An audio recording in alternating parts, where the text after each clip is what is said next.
Greetings, my fellow freedom lovers, sovereign thinkers of Usefulness podcast. My name is Craig, transmitting from the beautiful swampy Mangrove, South Florida. And today's date is Wednesday, February 13th, 2019. So, let us begin.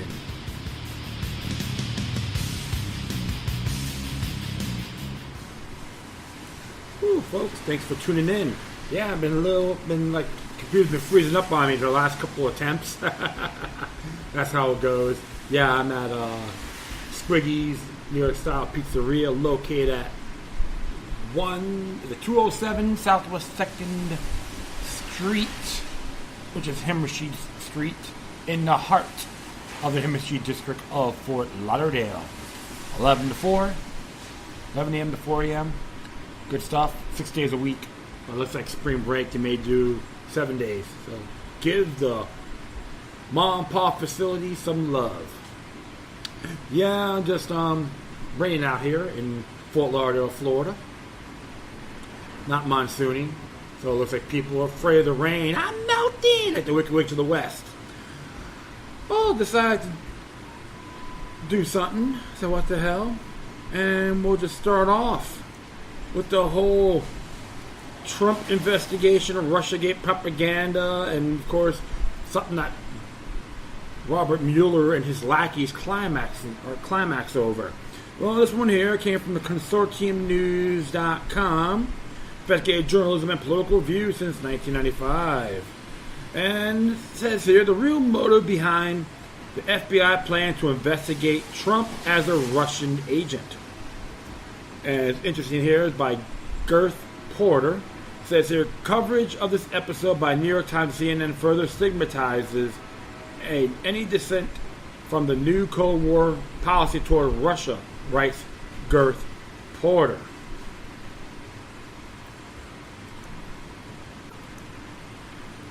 So Mr.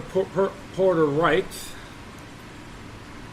New York Times and CNN led media coverage last month of discussion among senior FBI officials in May 2017 a possible national security investigation of President Donald Trump himself on the premise that he may have acted as an agent of Russia. If it was Israel, you'll be kissing his rear end, right, FBI? Absolutely. Or has a portrait of Adolf Hitler and it goes, real patriots worship J. Edgar Hoover. You'll be going, good boy. All right, I'll continue on here. The episode has potentially profound political fallout because the Times and CNN stories suggested that Trump may indeed have acted like a Russian agent. May, indeed. Kinda, sort of. I assume. I think. Continue on here.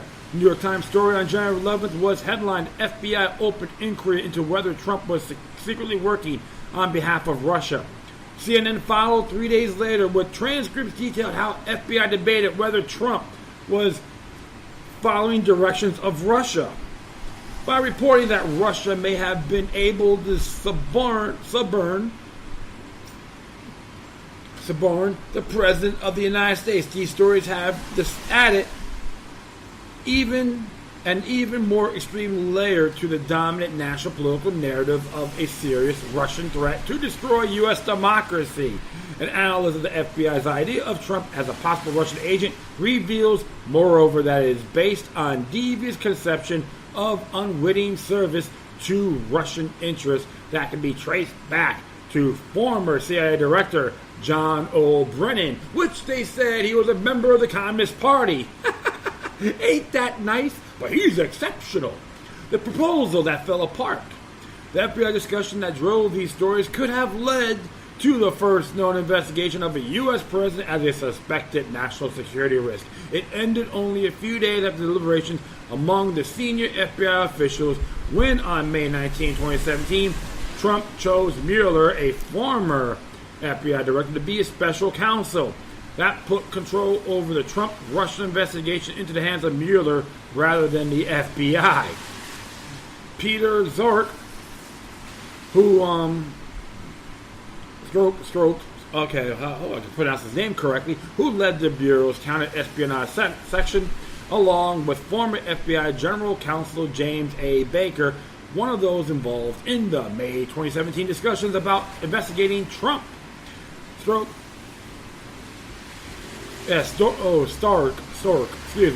Stork initially joined Mueller's team but was fired after a couple of months when text messages that he had written came to light, exposing a deep animosity towards Trump that cast doubt over his impartiality. Well, holding grudges gets you nowhere.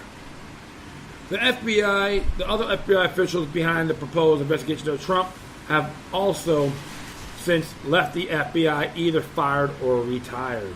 The entirety of what was said at the meetings of 5 or 6 senior FBI officials in the immediate aftermath of Trump's firing of James Comey as FBI director on May 9th, 2017 remains a mystery. Absolutely. So it's funny because, we all know James Comey loves manifesting of political prisoners that are sovereign thinkers and Christians and whites. Oh my goodness, I say that? Yeah, he was involved in a lot of those tyrannical schemes indeed that makes his predecessors extremely proud. So I will continue on here.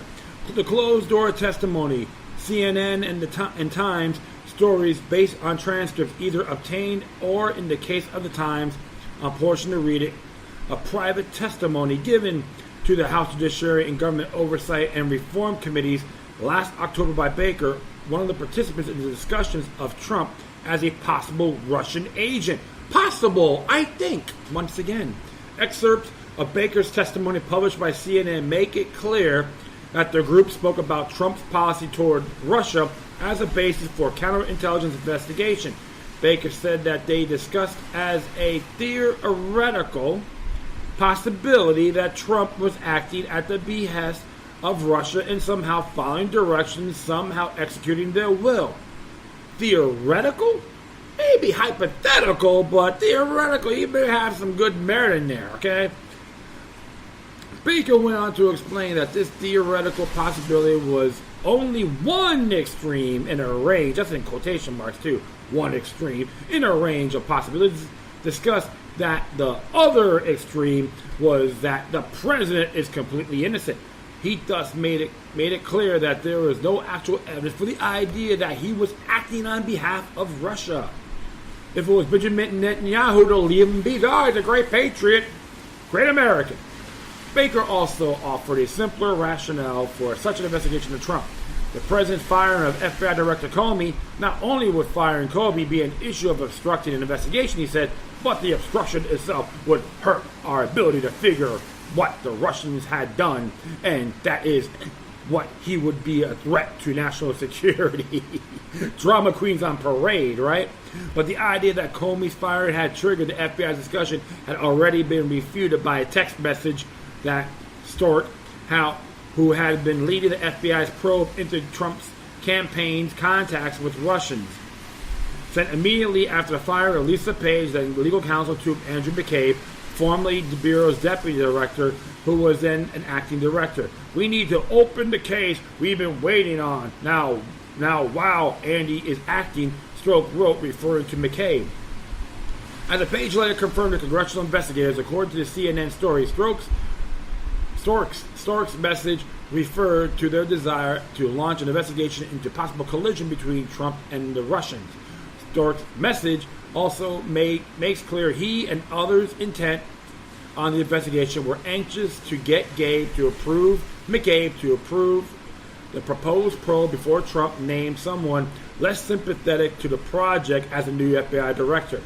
Why the FBI wanted to investigate. The New York Times story argued that the senior FBI officials interested in the counterintelligence investigation of Trump and the Russians sprang from their knowledge of the sensational charges in the opposition research dossier assembled by British ex-spy Christopher Steele, paid for by the DNC and the Clinton campaign, that the Putin government had tried to obtain influence over Mr. Trump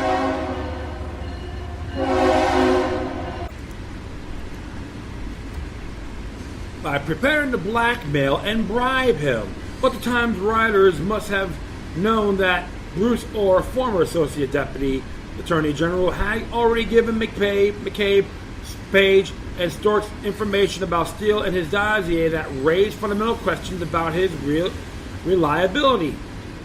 Orr's first contacts at FBI headquarters regarding Steele as his dossier came August 3rd, 2016, with Page and her boss McCabe, or later met with Stork.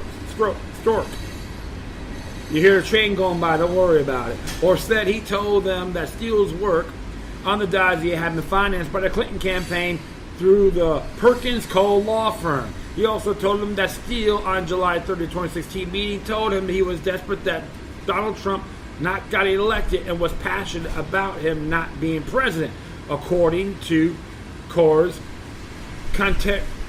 contemporaneous notes of the meeting. So, look at another one, another Trump person with Trump's-iety, all right? So, key figures in the discussion of Trump and Russia in May of 2017 knew that Steele was acting out both political and business motives to come up with sensational material. Stork and Page may have started out as true believers in the idea that the Russians were using Trump campaign officials to manipulate Trump administration policy. However, by May 2017, Stork had evidently concluded that there was no real evidence. In the text message to Page on May 19, 2017, Stork said he was reluctant to join the Mueller investigation because of his gut sense and concern that there's no big there. Why then were Stork, Page, McCabe, and others so determined to launch an investigation of Trump at about the same time in May 2017? A CNN article about the immediate aftermath of the Comey firing reported that Deputy Attorney General Rod Rosenstein and senior FBI officials viewed Trump as a leader who needed to be reined in, according to the two sources describing the sentiment of the time. That description by the anti-Trump law enforcement officials suggested that the proposed counter-intelligence investigation of Trump served as a means to maintain some leverage over his treatment of the FBI in regard to the Russia issue. That motivation would be consistent with the decision by McCabe on May 15, 2017, a few days after discussions in question among the senior FBI officials to resume the Bureau's relationship with Steele.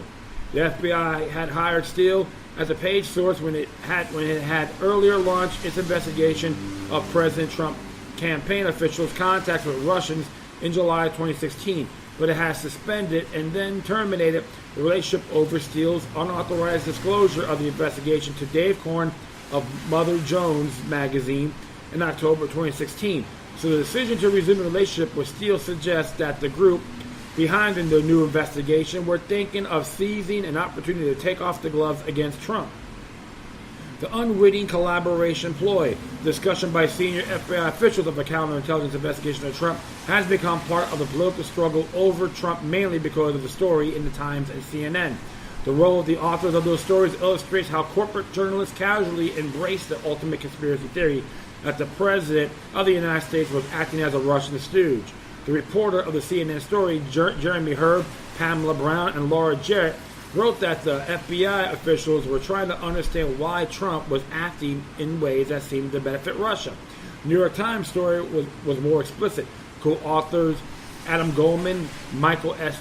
Schmidt, and Nicholas Fondos wrote that the FBI officials sought to determine whether Mr. Trump was knowingly working for Russia or had unwillingly fallen under Moscow's influence. The same day the Times story was published, the lead author on the piece, Adam Goldman, was interviewed by CNN. Goldman referred to Trump's interview with NBC Letter's Lester Holt in the days after the Comey firing as something that supposedly pushed the FBI officials over the edge. Goldman declared the FBI is watching him say this, and they say he's telling us why he did this. He did it on behalf of Russia. Good grief. Some boogeyman syndrome, huh?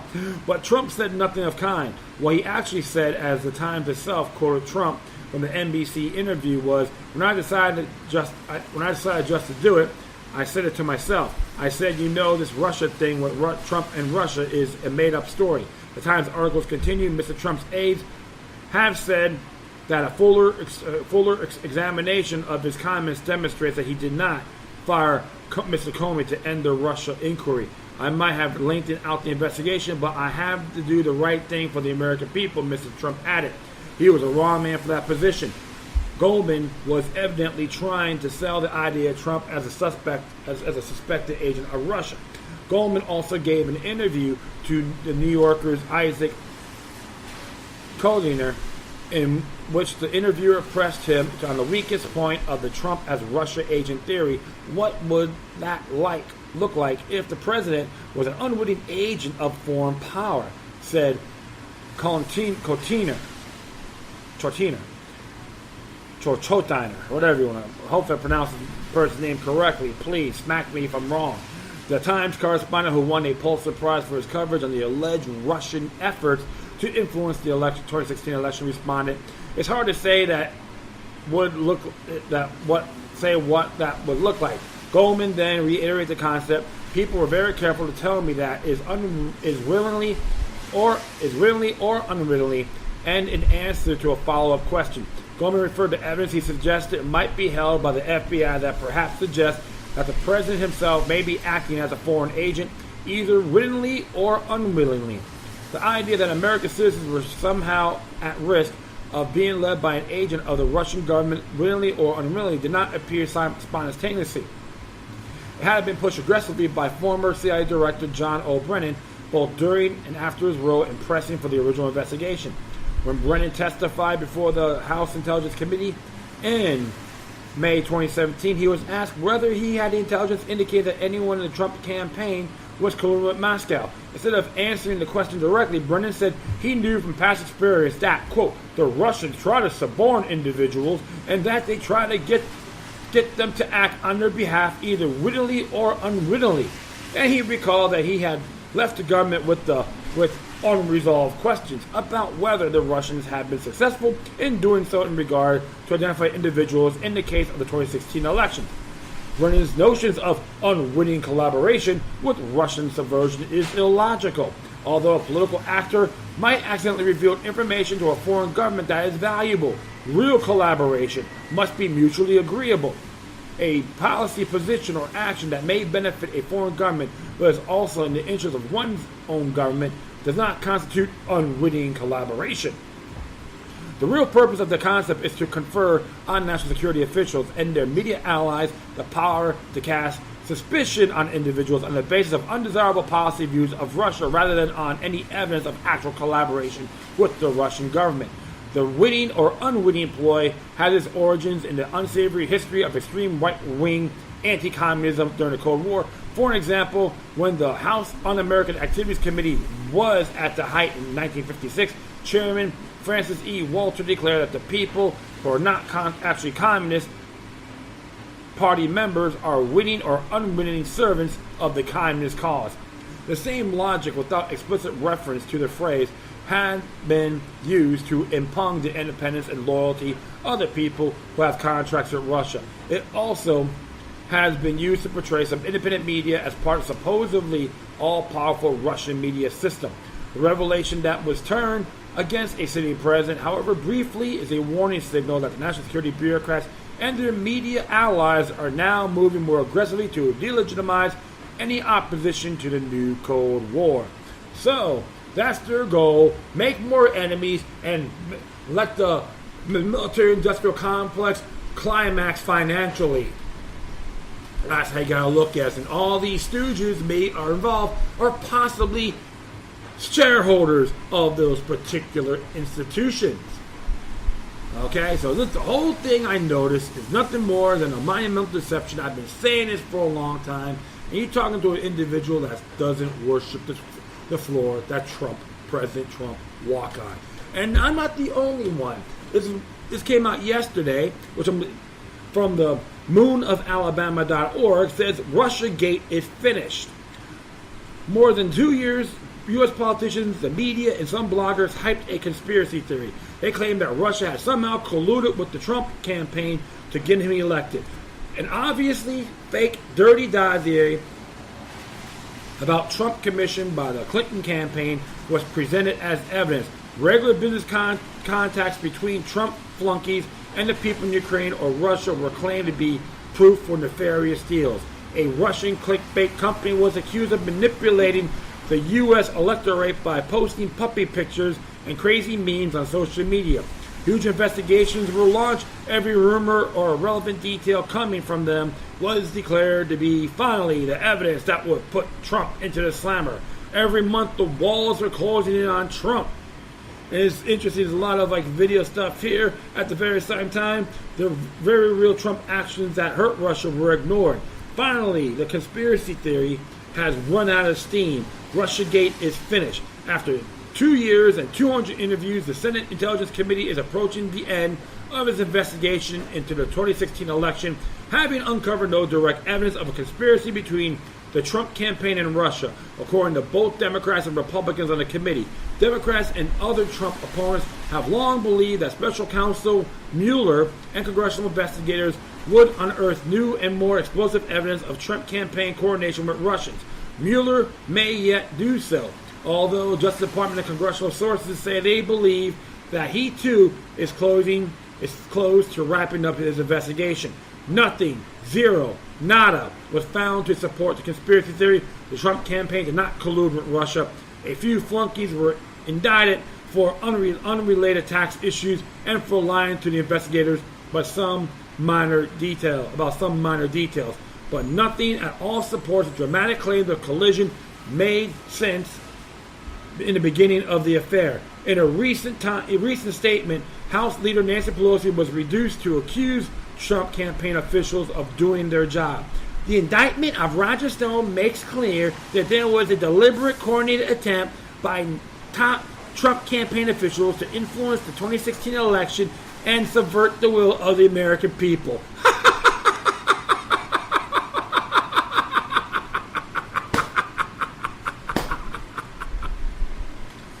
Go take some of your mind control pills and go back to sleep. No one called her out for spouting such nonsense. I would. Hey, Nancy, how come you speak at AIPAC? Yeah, so you're being funded by an Israeli foreign entity? Yeah, you're nothing more than a complete hypocrite as far as I'm concerned. Russiagate created a lot of damage. The alleged Russian influence campaign that never happened was used to install censorship on social media. It was used to undermine the election of progressive Democrats. The weapon salesmen used it to push for more NATO aggression against Russia. Maria Butina, an innocent Russian woman interested in a good relation with the United States, was held in solitary confinement, recommended until she signed a paper which claimed that she was involved in a conspiracy. Can we see blasphemy, friends? In the just world, world of people who is more than 2 years hyped the conspiracy theory and caused so much damage will be pushed out of their public positions. Unfortunately, that is not going to happen. They will jump onto the next conspiracy and train and continue from there. Absolutely. Downright unacceptable, friends. And this is why I'm not afraid to call out these jerk-offs. That's what I call them. These political clowns, like they said they're lawyers. They got more money than you and I. Oh, we're fighting for the people. Give me a break. I get inspired by this too, so that's one of the reasons why I'm just like, I just scratch my head. I'm like, why did I say Bizarro's my Lord and Savior? Well, speaking of socialism, when President Trump's past speech, I guess you could say from the State of the Union address, about we gotta keep everything free. Here's an interesting quote here, or statement from article from Bob Livingston, from Livingston's letter.com. Trump's vow to prevent socialism comes 150 years too late. President Donald Trump put a grumpy face on the self-described socialist Democrats during last week's State of the Union address when he reminded them that America was founded on liberty and independence. We are alarmed by the new call to adopt socialism in our country, Trump said. America is founded on liberty and independence and not government coercion, domination, and control.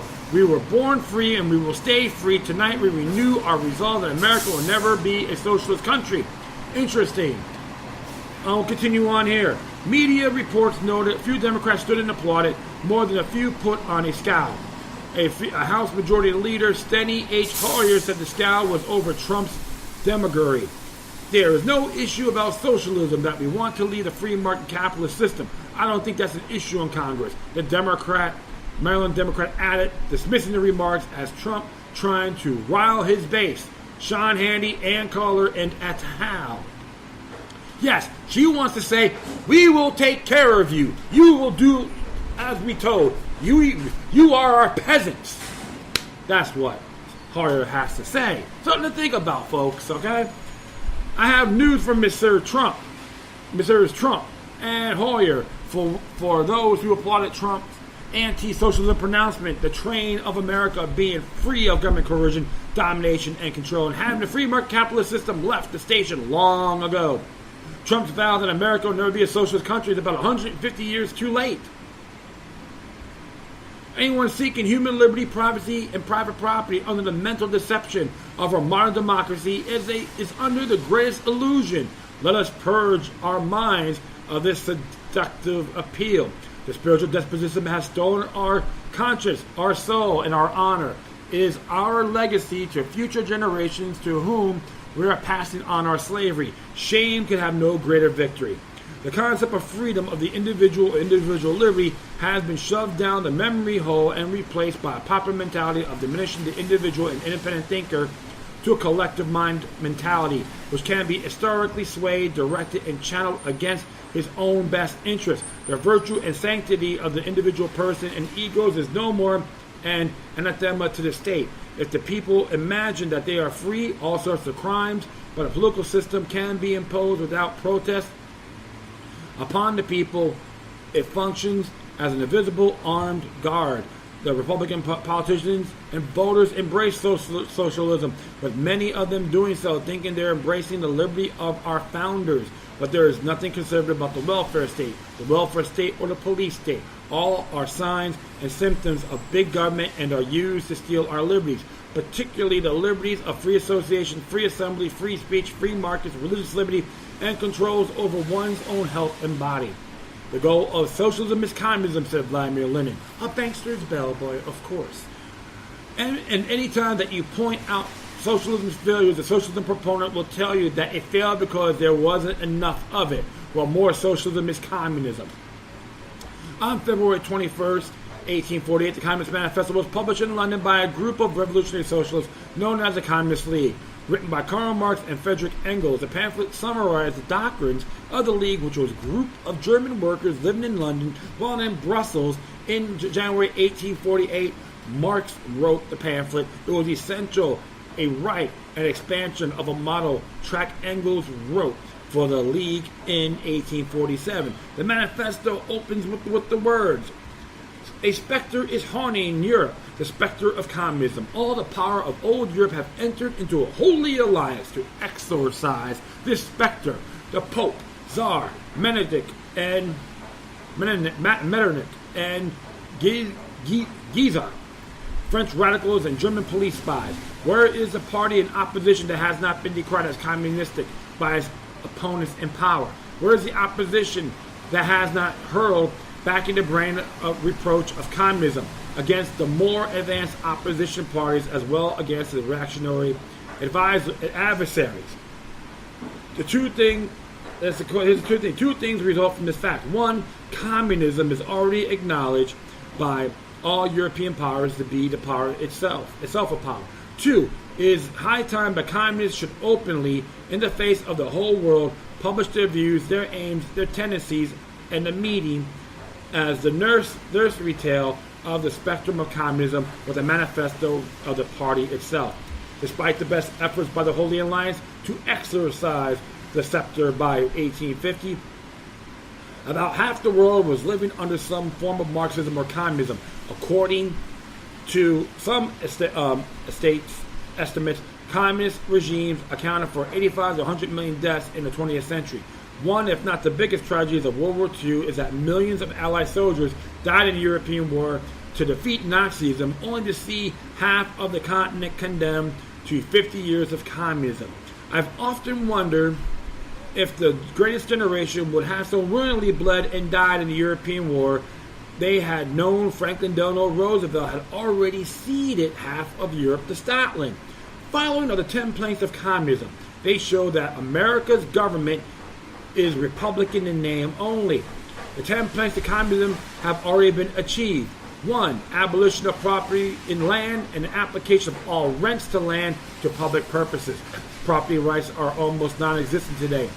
You don't know your property if it can be confiscated for non-payment of tribute to the king. If zoning laws control how property is used, if a government agency like the Environmental Protection Agency can arbitrarily tell you what you can and can't do with it. 2. A heavy progressive or graduated income tax, and accomplished via American tax system, enforced via Gestapo like Internal Revenue Service. 3. The abolition of all rights of inheritance, accomplished via estate tax. 4. Confiscation of the property. All immigrants and rebels, accomplished via rendition and drug laws, allowing law enforcement to confiscate property, asset forfeiture if it's suspected of being used in a trade or manufacture of drugs with no evidence required. 5. Centralization of credit in the hands of the state and by the means of national government with state capital and exclusive monopoly, accomplished via the Federal Reserve, which is not federal and it doesn't hold reserves. Exactly. And who loves... So what was Karl Marx to? Another bankster's butt boy.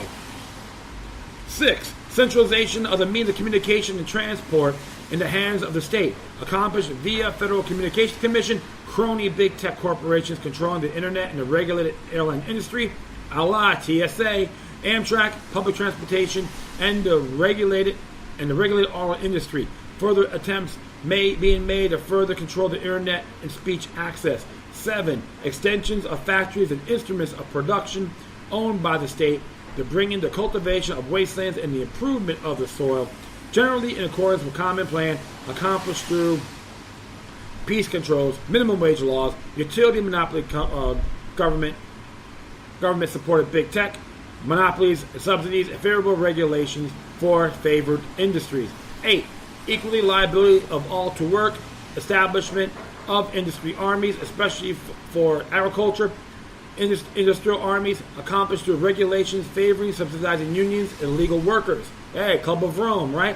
9. Combination of agriculture with manufacturing industries, gradual abolition of all distinction between the town and country by more equitable distribution of the populace over the country in progress via Agenda 21, sustainable development communities, social engineering schemes, zoning laws, etc.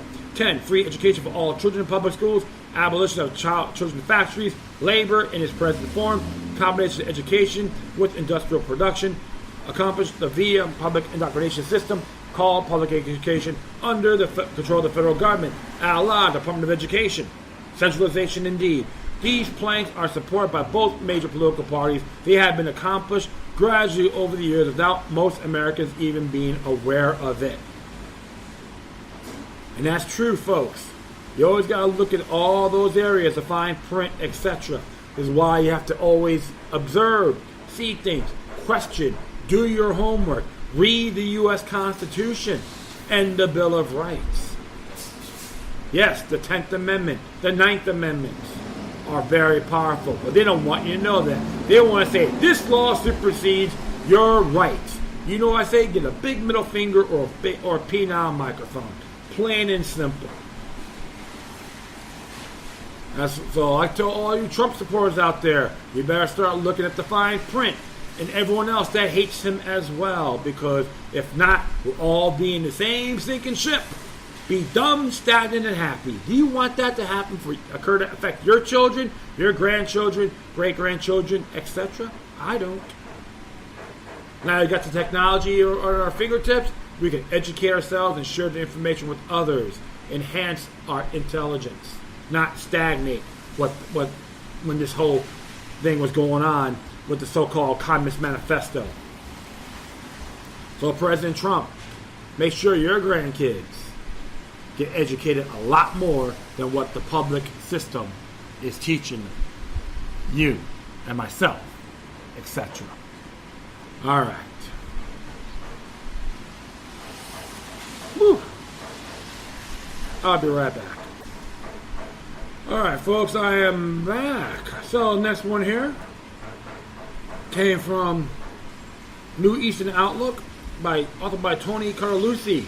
Yemen, U.S. accidentally arming Al-Qaeda again. That's what we have to say here. U.S. weapons are once again falling into the hands of militants fighting in Washington's many proxy wars. This time in Yemen, the militants are being fighters of local Al-Qaeda affiliates. CNN in this article, sold to an ally, lost to an enemy, would admit Saudi Arabia and its coalition partners have transferred American-made weapons to Al-Qaeda-linked fighters, hardline Safawi militias, and other factions waging a war in Yemen. In violation of their agreement with the United States, a CNN investigation has found.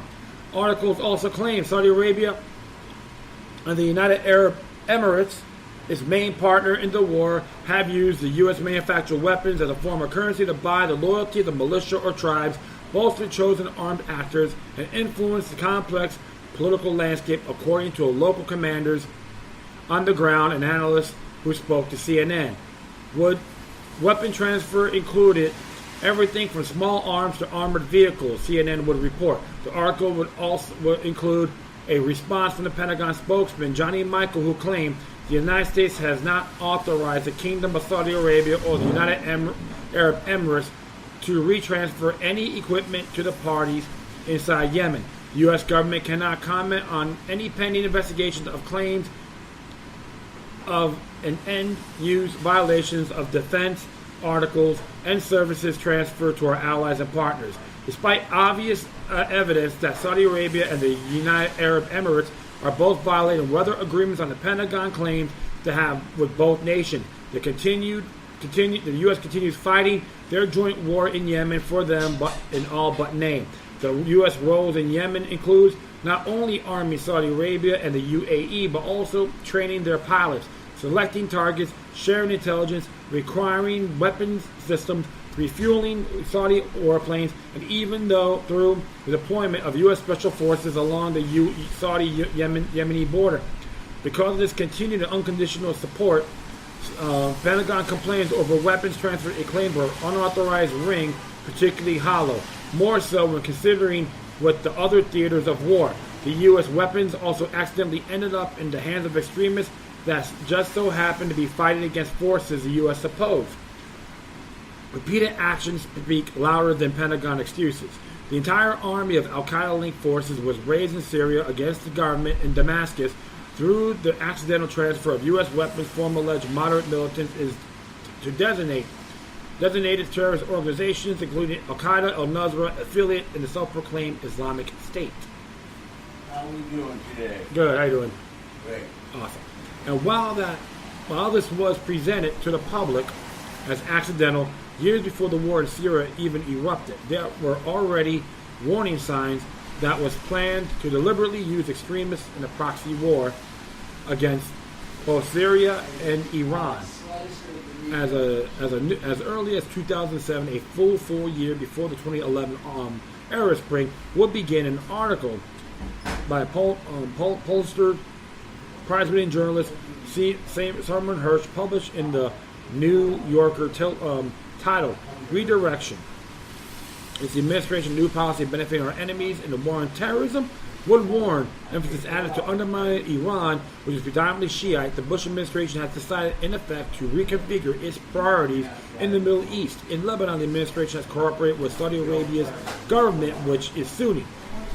Doublespeak, right? In clandestine operations that are intended to weaken Hezbollah, the Shia organization that is backed by Iran. The U.S. has also taken part in the clandestine operations aimed at Iran and its ally Syria.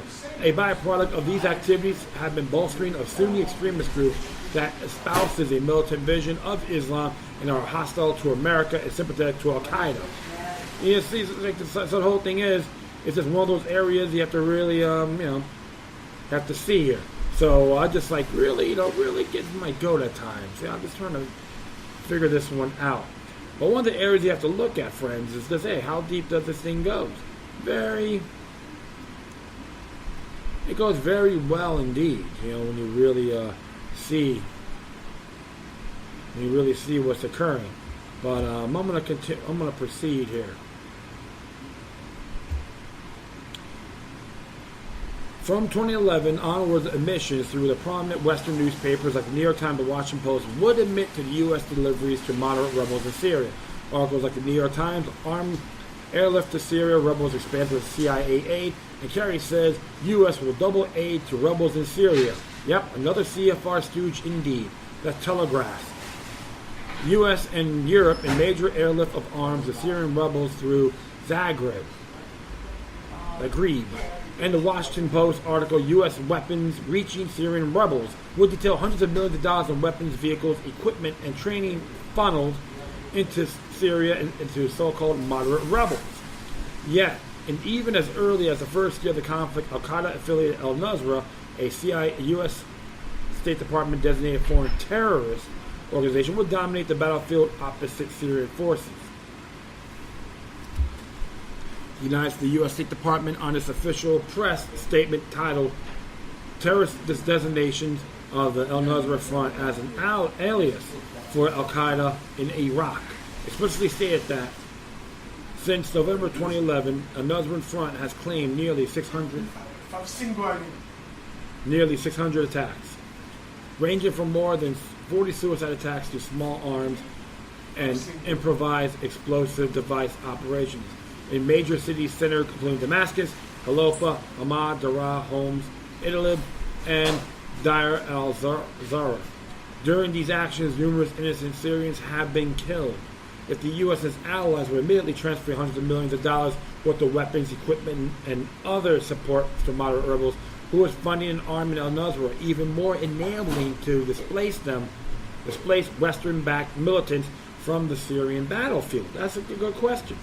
The Western media has proposed several unconvincing excuses, including claiming that large numbers of defectors to Al-Qaeda and its affiliates brought them there. Washington provided arms and equipment. The obvious answer, however, is just as Seymour Hersh warned in 2007, the U.S. and its allies from the very beginning armed and backed Al-Qaeda, intentionally created its ISIS offshoot, and used both in the deadly proxy war that he hoped would quickly conclude before the public realized what had happened. It had worked in Libya in 2011. The quick overthrow of the Syrian government was likewise anticipated.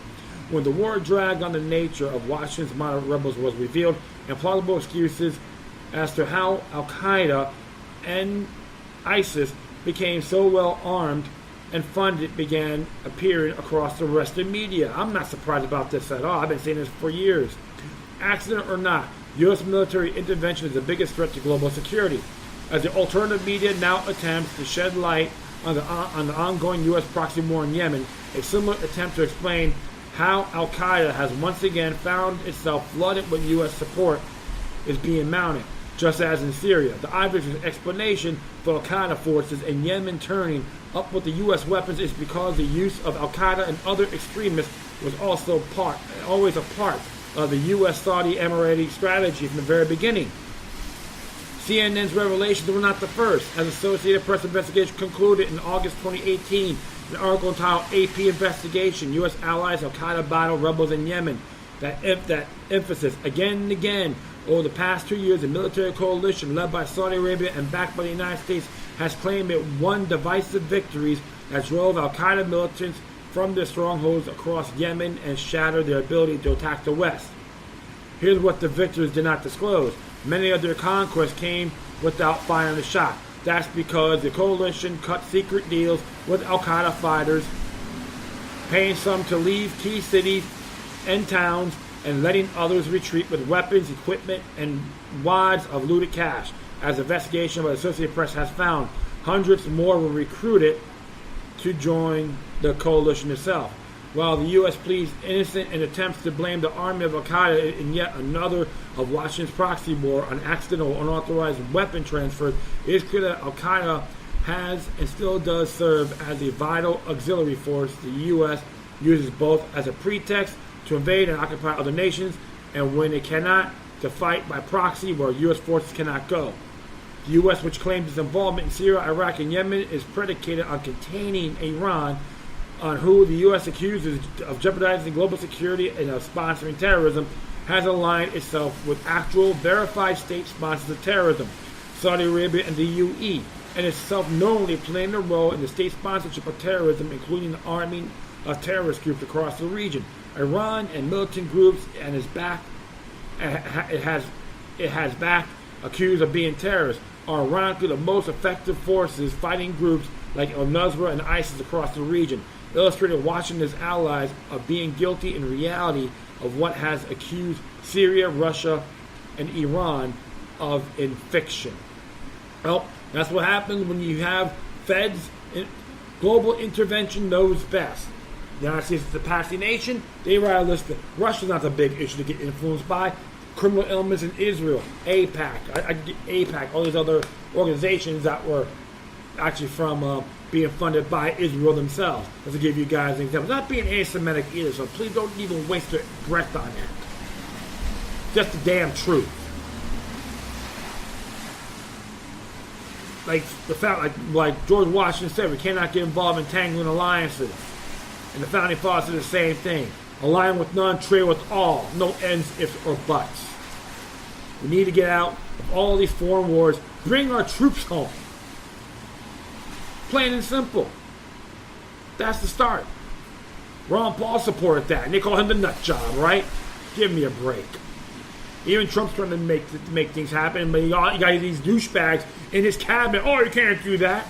Throw John Bolton in the front line about. See how tough that clown is. People are pathetic. Bunch of Palmolive as far as I'm concerned. We all know too, because they even claim that the CIA, they call him El Qaeda. Al Qaeda was the kind of offspring of the Mujahideen. And who started the Mujahideen?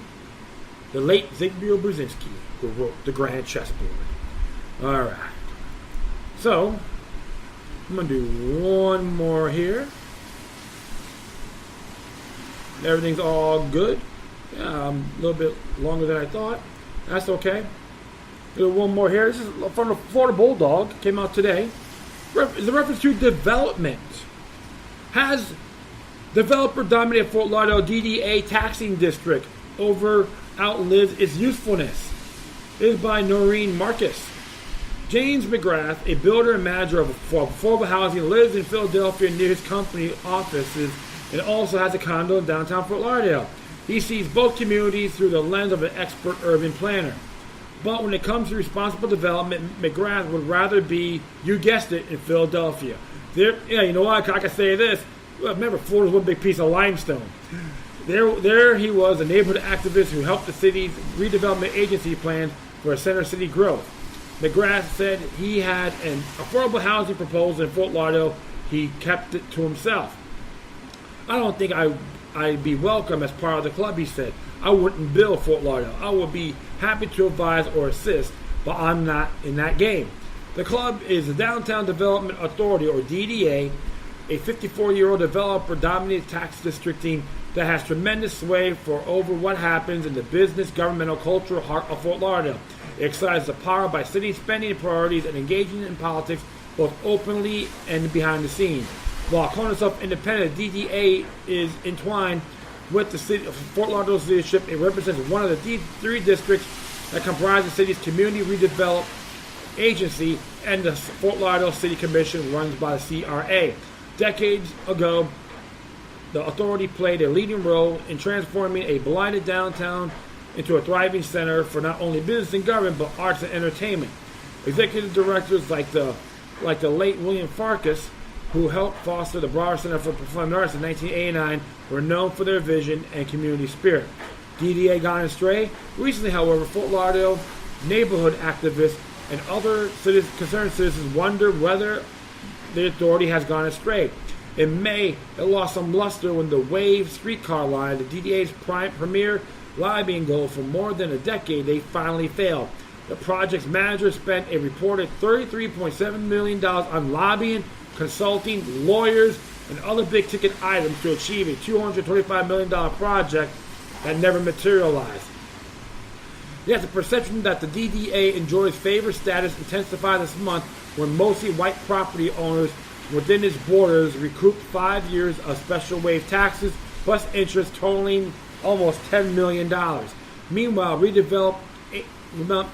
development agency mostly for the Black Northwest District took a hit of $1.67 million or $2.9 million of what is shelled out for wave, depending on the source of the number.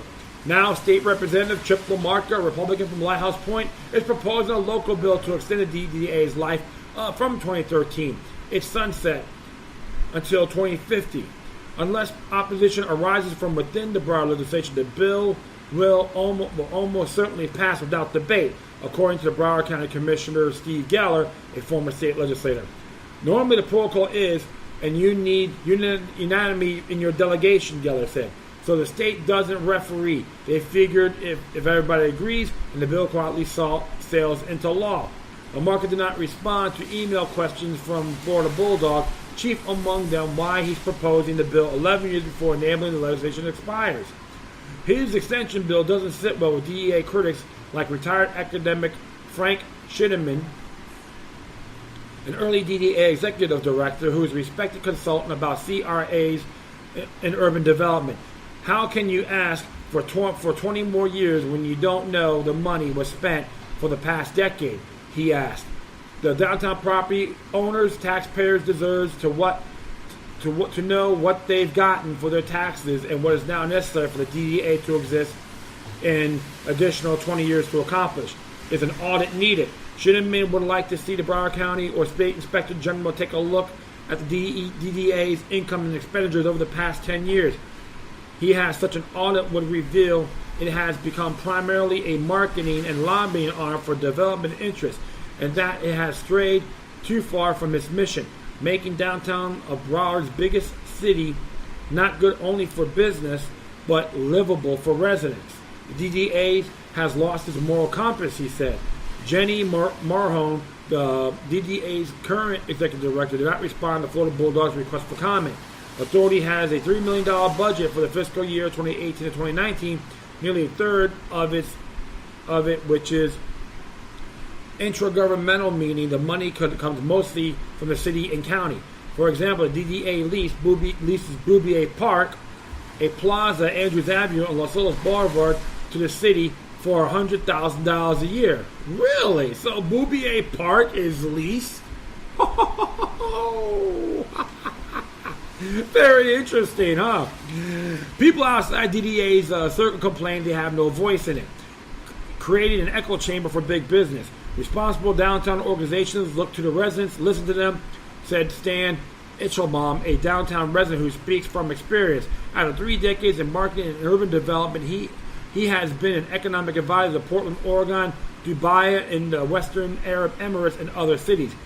But there's evidence to suggest that DDA and like-minded groups purposely exclude residents. And that's not really good, right? Because they live there too. Minutes obtained by Florida Bulldog from the November 14th meeting of a new downtown coalition list, DDA board member Alan Cooper, Marhone, and DDA executive vice president Elizabeth Van Zandt. As 3 of 17 attendees, two others came from Mad for Marketing in Fort Lauderdale, and the rest were from businesses and cultural alliances such as property owners of Los Olas and history of Fort Lauderdale. Residents excluded. We will not include any HOAs at this time, says the minutes, referring homeowner associations, the main vehicle for resident participation. Our goals may not necessarily align with those residents who are anti-development. This coalition is necessary because the needs of downtown business community are underrepresented. The minutes, by the way, swaying, explaining of the coalition's intent. Nancy Thomas said she and her neighbors who support the group Fort Lauderdale Tomorrow are not anti-development, a charge she hears leveled at anyone who opposes unchecked buildings in the dense Los Olas corridor and Everons. People like me are not naysayers and negative, don't want anything to change, says Thomas, who lives east downtown the Harbor Inlet neighborhood. We want a seat at the table and responsible redevelopment.